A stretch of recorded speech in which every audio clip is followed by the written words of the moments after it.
IFM News. Kumpiyansa ang Pamana Water Dagupan at nasapat ang supply ng tubig sa lungsod sa posibleng pagtaas ng demand ngayong tag-init.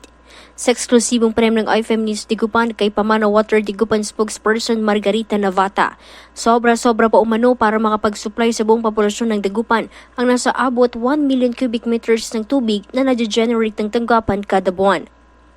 Pero hindi tayo nababahala kasi yung ating production ng tubig, ayon sa ating manager naman ng Water Resource Division, more than 1 million cubic meters ang nadya-generate yon per month.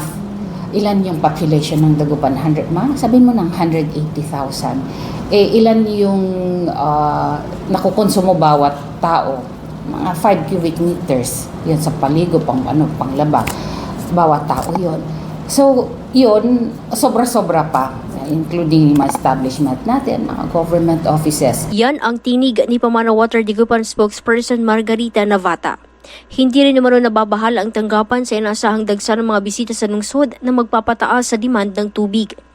Sa kabila nito, wala pang nakaambang taas singil sa tubig ngayong buwan, ngunit maaring abutin ng 5% ang itataas sa singil kung magtatakda ang tanggapan. So, mga 5%.